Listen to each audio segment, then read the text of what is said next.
වනයි මේ අද දවසේදී සනරාමර සෙවන මේ සාකච්ඡාව වෙනුවෙන් අප ඉතාමත්ම ගෞරවයෙන් යුතුව ආරාධනා කළේ පූජ්‍යපාද කත්නෝරුවේ සිරිධම්ම අපේ ස්වාමීන් වහන්සේටයි. අපේ හාමුදුරනේ පහුගිය කාල සීමාවේදී අපිට අහන්නට දකින්නට ලැබුණා බොහෝ කාරණාවන් ඔබ වහන්සේගේ ධර්මදේශනා ආශ්‍රයෙන්.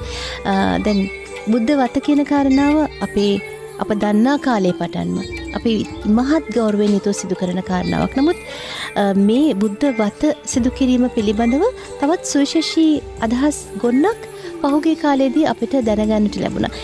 මම හිතන්නේ ඉතාමත්ම පුංචි කාරණාවක් මතු කරන්නට ඕන. ඔබ වහන්සේ සඳහන් කරනවා මේ උදෑසන අවදි වුණු වෙලාවෙම බුදුරජාණන් වහන්සේ වෙනුවෙන් පැන් වීදුරුවක් පූජා කරන්නට කියලා. මමත් මේ වීඩියෝස් බැලුවා අපේ හැමෝටම. අපි කැමති මේ පිළිබඳව පොඩ්ඩක් ඔබ වහන්සේගෙන් විමසන්නට. ඔය උදේ පාන්දර නැගිටපු ගමන් බුදුහාමුදුරුවන්ට පැන් වීදුරුවක් පූජා කරන්නට. එහෙමයි. ඕක හරි සරලයි. ඕක කාටද කරන්න බැරි? ඕනම කෙනෙකුට ඔය වැඩේ අපූර්වට කරන්න පුළුවන්. උදේ නැගිටලා මම මේක කියනවට දැන් මේ පින්නතුන් හෙට ඉඳන් ගෙවල් වල මේක පටන් ගන්න ඕන. 10 වාරයකට වැඩියෙන් අහලත් ඇති ඔබතුමිය උද්දෘත කරලා ඉස්මතු කරපු නිසා මම මේ නැවත කියන්නේ. පොඩි වීදුරුවක් ගන්න. ඔකට වතුර ටිකක් දාන්න. බුදුහාමුදුරුවෝ ගෙදර පහන තියෙන තැනින් තියලා වඳින්න ඔච්චරයි. මේක කියනවට සති 3ක් විතර කරන්න. ඔක බැරිකමද නොකරනකමද? නොකරනකම. බැරිකමක් නැහැ. බැරිකමක්. පැය ගණන් විනාඩි 2ක් යයි ඔය කටයුත්ත. එහෙමයි. බොහොම පොඩි වෙලාවක් තමයි යන්නේ. වීදුරුවක් අරගෙන වතුර ටිකක් දාලා අමුතුවෙන් ලෑස්ති වෙන්න ගාථා කියන්න ඕනේ නේ. ඔක බුදුහාමුදුරුවන්ට පූජා කරන්න. මෑතක මම අර සඳහන් කරේ අම්මලා දැන් ෆොටෝ ගහ එවනවා මොනවාද? හාමුදුරුවනේ අපේ ළමයි උදේ නැගිට්ටාම බුදුහාමුදුරුවන්ට පැන් ටික තියලා තමයි ගෙදරින් එළියට බහින්. මේ කොළඹ ප්‍රදේශයේ ප්‍රසිද්ධ පාසලක යන දරුවෙක්ගේ තාත්තා කියනවා හාමුදුරුවනේ කොල්ලා ඉස්කෝලේ ඉරලා එනකොට ලොකු අර පළතුරු යුෂ බීම බෝතල් 2ක් අරගෙන ආවලු. එහෙමයි. ඇවිල්ලා එක බීම බෝතල් දෙකේම ලේබල් ගහලා තියෙනවලු බුද්ධ පූජාව කියලා. එයි. කොල්ලා ඉස්කෝලේ ඉරලා ආපු ගමන් මොකද කරන්නේ? බුදුහාමුදුරුවන්ට බීම වීදුරුවක් ගිලම්පසට පූජා කරනවා. කොහෙන්ද ඔය ඉගෙන ගත්තේ කියලා අපම අර කත්නෝරුයි හාමුදුරු බණවලට ගියා. එහෙමයි.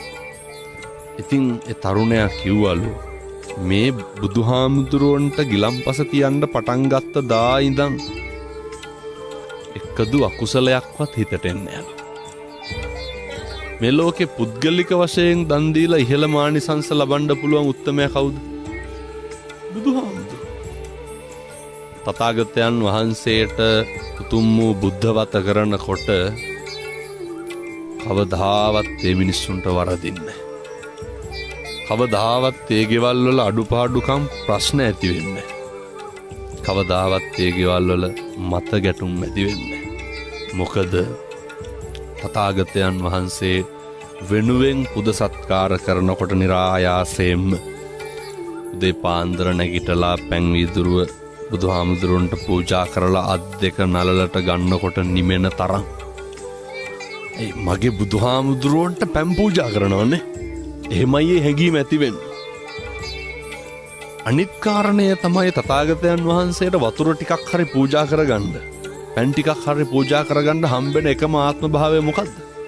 මේ ආත්ම භාවය. මනුෂ්‍ය ආත්ම භාවය කවුද දන්නේ සංසාරේ අපි කොහේ කවුරු වෙලා කොතන උපදීද කියලා? එහෙමයි. කාලෙකින් හම්බෙච්ච මනුෂ්‍ය ආත්ම භාවය නිස්කාරණේ නාස්ති කරගන්න නැතුව මේ බොහොම පොඩි දේවල් කරන්නේ. හැම ගෙදරකම උයනවනේ. මොනා හරි උදේට උයනකොට බැරිද ඔය පීරිසියක් අරගෙන නේ බත් හැඳි භාගයක් විතර ඕකට දාලා බුදුහාමුදුරුවන්ට පූජා කරන්න. මේවා කරන්න ඕනේ අපේ තාත්තලා. මේවා කරන්න ඕන අපේ දරුවෝ. එහෙමයි. එතකොට ආයේ හිත් වලින් එක අකුසල් සහගත වචනයක්වත් පිට වෙන්නේ නැහැ. ඇත්තන්ගෙන් කිසි කෙනෙකුගේ හිතක්වත් රිද්දෙන්නේ නැහැ. අදිෂ්ඨානශීලීව බුද්ධවත කරන්න. එහෙමයි. හැන්දෑවට බීම විදුරුවක්, කහට කෝප්පයක්, පළතුරු යුෂ ටික සකස් කරලා ෆ්‍රිජ් එකේ තියාගෙන ඉන්න. ඔකට මහ වෙලාවක් යනවනේ අර විදුරුව හොදලා ටිකක් දාලා බුදුහාමුදුරන්ට පිළිගන්වන්න පූජා කරන්න. එහෙමයි. පිං සිද්ධ වෙන්නේ නැද්ද? දැන් බුද්ධවත මේ විදිහට කරන ගෙදරකට කවද්ද වරදින්? බුද්ධවත මේ විදිහට කරන පවුලක කවද්ද මතභේද ඇති වෙන්නේ? එහෙමයි. මේ කියපු එකක්වත් නොකරන්න පුළුවන් ඒවා නෙමෙයි. හැම එකක්ම කරන්න පුළුවන් දේවල්. තව කාරණයක් තියෙනවා. මාසයකට සැරයක් ජීවිතේ පුරුදු වෙන්න. මහා ප්‍රඥාවන්ත භික්ෂුන් වහන්සේලා අතර අග්‍රස්ථායක සරියුත් මහරහතන් වහන්සේ. එතකොට එක තල්පතයි එක පන්හිඳයි දන් දුන්නා. මාසයකට සැරයක් එක කොපි පොතක් පූජා කරන්න. එක කොපි පොතක් නැති බැරි දරුවෙකුට අරගෙන දෙන්න. ලියන අකුරක් ගානේ පිං සිද්ධ වෙන්නේ. දරුවන්ට පුරුදු කරන්න. මාසයකට සැරයක් වයසක අම්මා කෙනෙකුට තාත්තා කෙනෙකුට බොහොම සරලව එයත්න්ට ගැලපෙන පොඩි ඖෂධ ටිකක් අරගෙන දෙන්න. එහෙමයි. එයත්න්ට ගැලපෙන බෙහෙත් හේත් ටිකක් ඕන තරම් කඩවල් වලින් බොහොම සරලව ගන්න තියෙනවා. රුපියල් 150 200ක් ඇයි වට මහ වියදමක් කියන්නේ නැහැ. එතකොට දරුවෝ පොඩි කාලේ ඉඳන් පුරුදු වෙනවා බුද්ධවත කරන්න පුරුදු වෙනවා. නැති බැරි මිනිස්සුන්ට දෙන්න පුරුදු වෙනවා. අනේකගේ දුක වේදනාව කඳුල අඳුර ගන්නවා. එතකොට ඒ දරුවෝ નિરાයාසයෙන් යහපත් ගති ඇත්තවුන් බවට පත් වෙනවා. එතකොට දෙමව්පියෝ යහපත් ගති ඇත්තවුන් බවට පත් වෙනවා. කවදාවත් පින්නතුනි එහෙම පරිසරයක් තියෙන පවුල් පසුබිමක් තියෙන සමාජවල ගැටුම් ඇති වෙන්නේ නැහැ. නිරන්තරයෙන් හදවත තෙතමනය වෙන සුළු යනෙක දිහා බලලා. එහෙමයි. බල්ලෙකුට පූසෙකුටවත් හිරිහැරයක් නොකරන දරුවෙක් හදන්න. මම යෝජනා කරනවා මේ පින්නතුන්ට මදුරුවෙක්වත් මරන්න එපා. එකදු හිංසනයක්වත් නොකර ඉන්න පුළුවන් එකම ආත්ම භාවය තමයි මනුෂ්‍යාත්ම භාවය. ජීවිතේ අනේකට වෙන අපිට වෙනවට අකමැති දේවල් රත්ූපනායක ධර්මවල බුදුහාමුදුරු උගන්වන අපූර්වට. අපිට වෙනවට අකමැති දේවල් අනුන්ට නොකර ඉන්න උත්සාහ කරන්න, දරුවන්ට පුරුදු කරන්න. දෙමව්පියොත් ඒ විදිහට හැසිරෙන්න. එතකොට ගැටුම් අඩුයි. එහෙමයි අපේ සම්දරන් වහන්ස. ඉතාමත්ම ගෞරවයෙන් යුතුව අද සනරාමර සෙවණට අප ආරාධනා කළේ පූජ්‍යපාද කත්නෝරුවේ සිරි ධම්ම ස්වාමීන් වහන්සේටයි. අපේ හාමුදුරනේ අපි දරුවෝ ගැන කතා කරානේ. පොඩ්ඩක් මේ විවාහ ජීවිතය පැත්තට ගිහිල්ලා බලමු කියලා හිතෙනවා. මොකද විවාහ ජීවිතය තුළ ඇතිවෙන ප්‍රශ්න අනන්තයි අප්‍රමාණයි වර්තමාන සංකීර්ණ සමාජයේ. ඉක්මනින්ම විවාහ ජීවිතයට එළඹෙන්නට උත්සාහ දරනවා වගේම ඉක්මනින්ම විවාහ ජීවිත වලින් ගැලවෙන්න උත්සාහ දරන කාලයක් දෝ කියලත් සමාජයේ බොහෝ අය මේ කාලේ හඳුන්වනවා. අපේ හාමුදුරනේ ධර්මානුකූලව අපි මේ දිහා ඔබ වහන්සේගේ විවරණය අපිට ලබා දෙන්න. බරපතල සමාජ ප්‍රශ්නයක් සහ ඛේදවාචකයක්. එහෙමයි. දික්කසාදේ. මේක වගේ අතුරු ප්‍රතිඵල තමයි දරුවෝ අනාථ වෙනවා. ඒක ලොකු බරපතල ගැටලුවක්. මේ වගේ අතුරු ප්‍රතිඵල තමයි ජීවිත හානි සිද්ධ වෙනවා. එහෙමයි. මේ වගේ අතුරු ප්‍රතිඵල තමයි මිනිස්සු සදාකල් ව්‍යාධීන්ට ගොදුරු වෙනවා.